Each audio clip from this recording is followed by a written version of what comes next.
Bonjour à tous et bienvenue sur la chaîne des cours de Petit Chat. Aujourd'hui, nous allons apprendre les bases du CSS.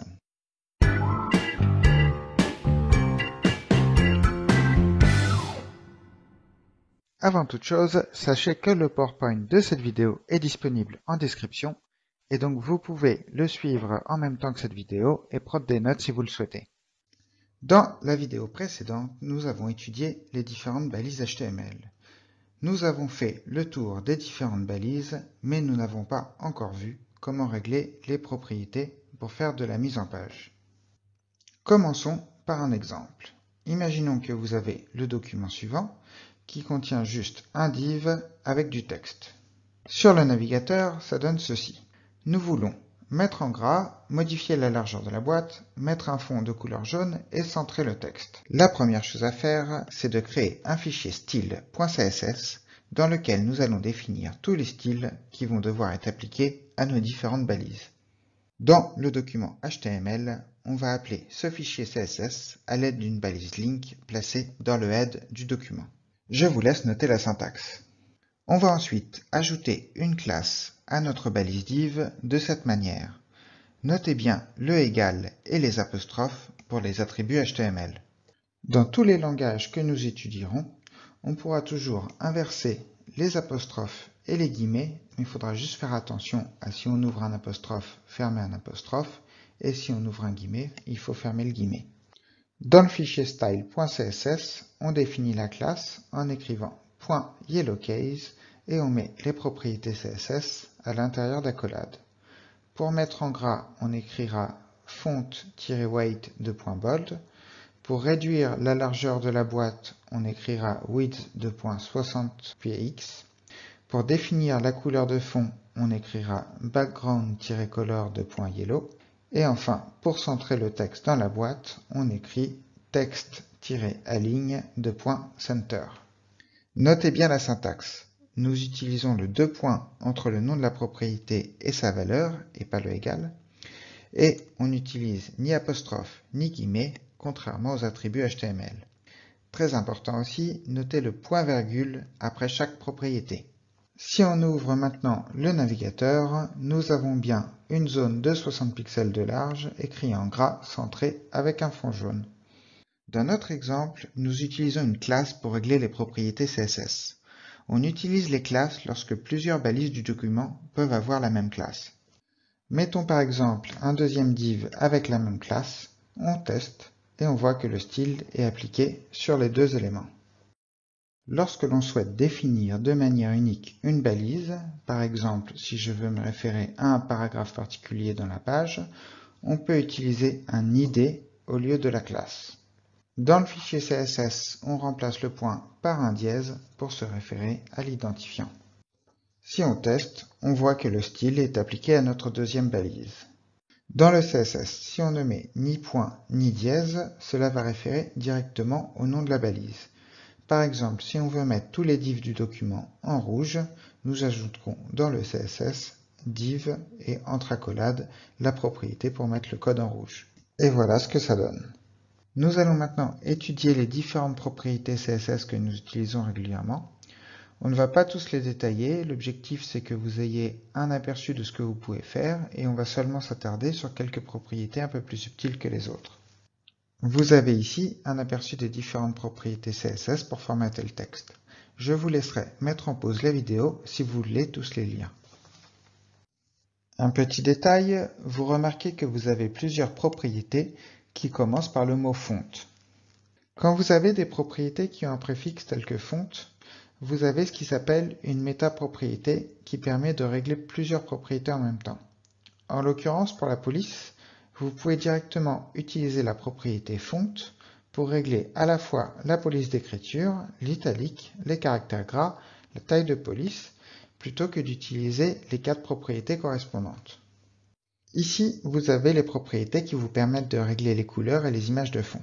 Je vous laisse mettre en pause la vidéo pour les lire au moins une fois. On utilise en général le codage suivant pour coder les couleurs. Vous avez 6 chiffres de 0 à F en hexadécimal. Les deux premiers correspondent à la quantité de rouge, les deux suivants à la quantité de vert et enfin les deux derniers à la quantité de bleu. Chacune de ces valeurs valent donc entre 0 et FF FF valant 255 en décimale. Si vous mettez donc 0000, vous aurez du noir, et si vous mettez FFFFF, vous aurez du blanc. On verra dans une autre vidéo comment récupérer un code couleur à partir d'une image en utilisant un logiciel de dessin tel que GIMP ou Photoshop. Vous pouvez éventuellement ajouter une quatrième valeur qui s'appelle le canal alpha pour régler la transparence. 00 signifiera transparent, FF signifiera opaque. Passons maintenant aux propriétés de taille de boîte telles que les divs. Vous avez toujours deux manières de régler les tailles, soit en pixels, soit en pourcents. Le 100% correspond à la taille de l'objet parent. La grosse difficulté de la programmation HTML et CSS est que vous allez devoir prévoir que votre affichage s'adapte à toutes les résolutions d'écran, et notamment celles des téléphones mobiles. Un des éléments que nous allons utiliser pour gérer les différentes résolutions, c'est les propriétés min-width et max-width. Vous pouvez dire par exemple qu'un objet va faire 100% de la largeur de son parent, mais mettre une max-width à 200 pixels pour qu'il s'arrête de grandir à une certaine taille. Vous pouvez voir ensuite les propriétés pour régler les marges. Vous avez la marge extérieure qui s'appelle le margin et vous avez la marge intérieure qui s'appelle le padding. Il faut ajouter à ça le border qui correspond au contour de la boîte que vous pouvez également configurer. Je vous ai mis une figure pour résumer tout ça. Les propriétés width et height règlent la taille du contenu. Pour avoir la taille totale de l'objet, il faut ajouter les marges intérieures, donc le padding, le border et la marge extérieure, donc le margin. Voici maintenant les propriétés de positionnement et d'affichage qui sont un peu plus complexes.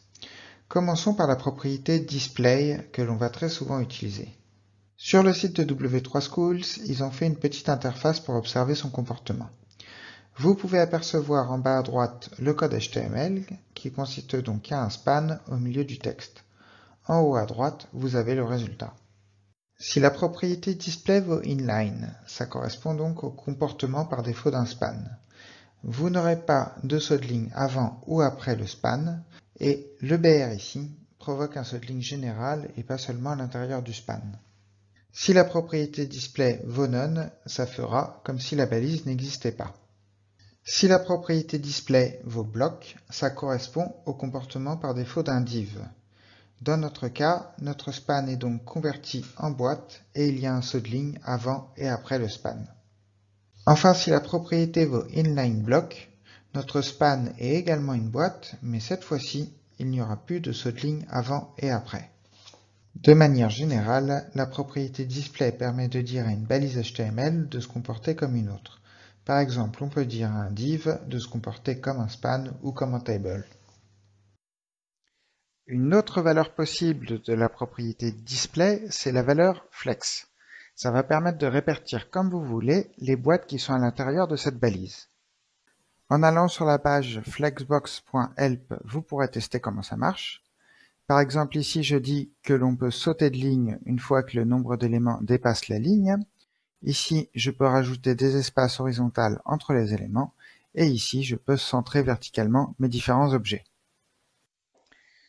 Pour découvrir plus en détail cette propriété, vous pouvez faire un petit jeu à l'adresse flexboxproggy.com. L'objectif, c'est d'écrire les bonnes propriétés CSS pour que les grenouilles se retrouvent sur les nénuphars.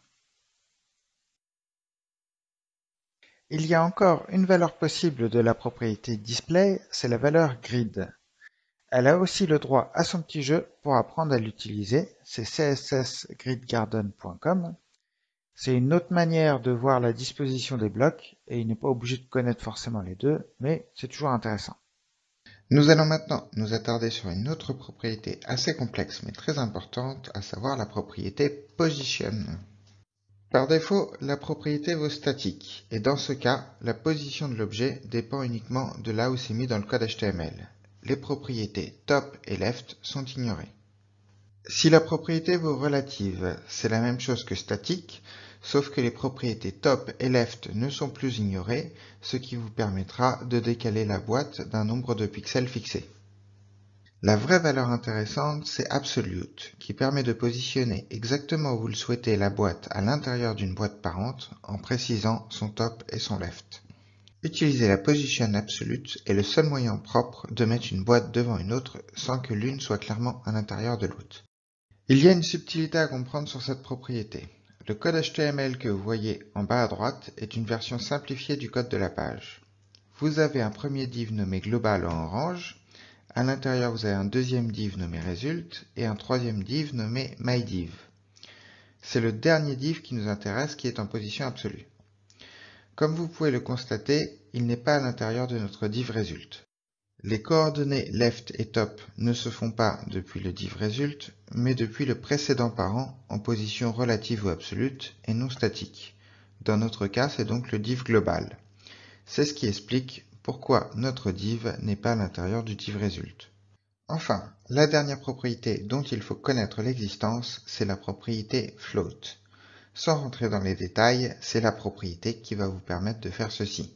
C'est-à-dire avoir du texte qui fait le tour de l'image en mettant le float à white. Vous avez ensuite les propriétés qui s'appliquent aux listes. Ces propriétés vous permettront de personnaliser la puce qui se met devant les éléments de la liste ou d'écrire un numéro de l'item en chiffres romains par exemple. Je vous laisse mettre en pause la vidéo pour les lire au moins une fois. Dernière propriété un peu à part, la propriété cursor. Ça vous permet de changer le curseur de la souris lorsque la souris passe devant un objet. On en a fini avec les propriétés CSS. Il faudra après mettre en pratique, mais vous connaissez déjà tout ce qu'il faut savoir pour faire une page. Il y a d'autres propriétés moins courantes, utiles de manière plus circonstancielle, et vous les trouverez sur le site de W3Schools le jour où vous en aurez besoin. On va maintenant voir ce qui s'appelle les selectors pour minimiser le nombre de classes qu'on va devoir utiliser. Imaginons que vous voulez créer une liste ordonnée de 3 éléments. Voici le code HTML et voici le résultat par défaut dans le navigateur. Vous souhaitez maintenant ajouter une marge en dessous de chacun des éléments comme ceci. Vous devez ajouter une classe pour les 3 éléments lits comme ceci et dans le fichier CSS, vous devez déclarer la classe et vous obtenez ainsi le bon résultat. Si on a 100 éléments dans la liste, par contre, on est obligé de mettre 100 fois class égale listElement.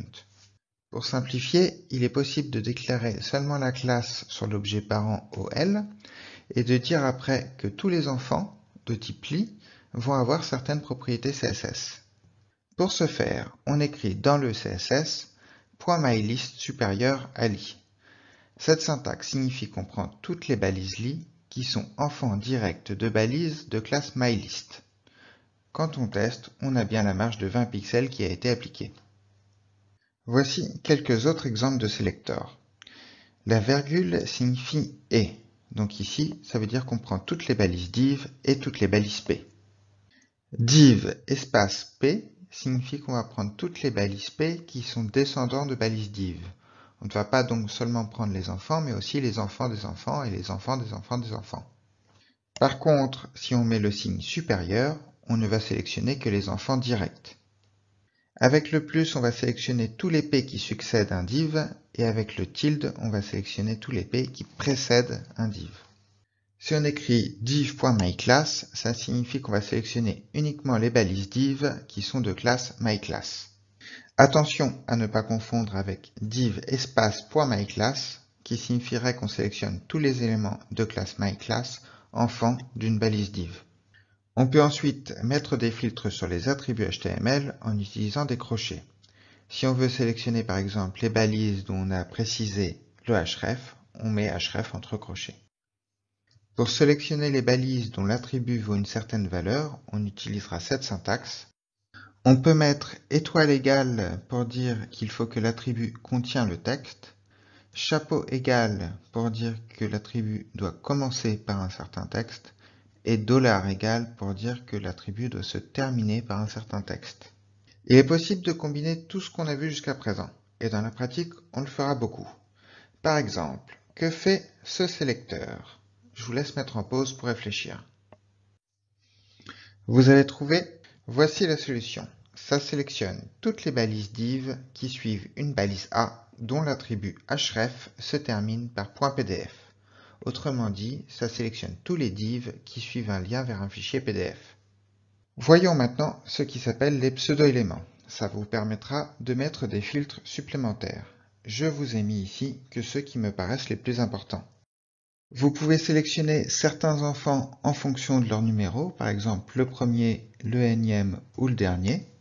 Nous avons ensuite le note pour sélectionner tous les éléments, sauf ceux qui correspondent à un sélecteur donné.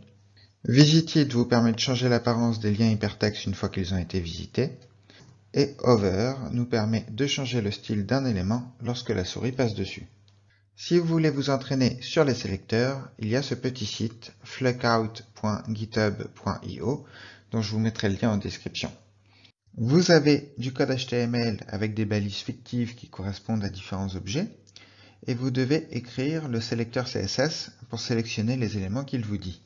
Dans cet exemple, je dois sélectionner les apples qui sont positionnés juste après des plates. Je dois donc écrire plate plus apple. Et voilà. Nous arrivons au chapitre suivant de ce cours qui va parler des media queries. C'est ce qui va nous permettre de faire du code CSS personnalisé lorsque l'on souhaite envoyer à l'imprimante, et c'est également ce qui va nous permettre de différencier l'affichage pour les écrans PC de l'affichage pour les smartphones. Voici par exemple le code qui va nous permettre de dire que si on imprime, on enlève la bannière. Le @mediaprint permet de dire que le code CSS à l'intérieur ne sera interprété uniquement lorsque le média de sortie est une imprimante. L'intérêt le plus courant, c'est de différencier le code CSS entre la version mobile et la version PC. Pour faire cette distinction, on va dire que en dessous d'une certaine largeur de l'écran, on exécute un certain code CSS et au-dessus un autre code CSS. Ici, on voit le code qui ne doit être appliqué uniquement si la largeur de l'écran est inférieure à 480 pixels et donc si on est sur un smartphone. Vous remarquez peut-être qu'il y a un problème dans mon explication. La largeur d'un écran de smartphone actuel est en général autour de 1000 pixels. Cependant, pour simplifier un peu tous les problèmes de mise en page, il y a ce qui s'appelle une résolution abstraite qui dépend du smartphone, qui va être en général 2 à 3 fois moindre. C'est cette résolution abstraite qu'on va utiliser quand on fait du web. L'objectif est que si on met du texte de taille visible sur un PC, par exemple en précisant une hauteur de 16 pixels, sans rien changer, le texte ne doit pas apparaître de manière minuscule sur un smartphone. Pour que cette résolution virtuelle soit prise en compte, on rajoute toujours une ligne de code dans le head du code HTML que je vous donne ici. Les limites usuelles, même s'il n'y a pas de règle absolue, sont de 480 pixels pour un smartphone, 768 pour une tablette et 1200 pour un petit PC. Un PC normal en Full HD fait 1920 pixels de large, mais il faudra quand même prévoir les intermédiaires. Avant de conclure, je voudrais vous parler de Bootstrap. En général, les styles par défaut du navigateur sont démodés et inadaptés pour les mobiles. Bootstrap, c'est un framework essentiellement CSS qui va redéfinir tous ces styles par défaut. La plupart des sites web l'utilisent, donc je vous conseille de le mettre systématiquement avant de commencer un projet. Pour l'installer, il vous suffit d'aller sur le site getbootstrap.com et de faire un copier des 4 lignes de code qui vous sont données. Vous devez ensuite retourner dans votre document et coller les 4 lignes dans le head juste après le viewport. Voici quelques exemples des objets que l'on peut faire assez facilement avec Bootstrap, et c'est surtout pour les formulaires que l'on verra dans un prochain chapitre, pour lesquels il est indispensable d'utiliser Bootstrap pour avoir quelque chose de propre. C'est terminé pour ce chapitre sur le CSS. Vous savez maintenant tout ce qu'il faut savoir, et maintenant il va falloir pratiquer.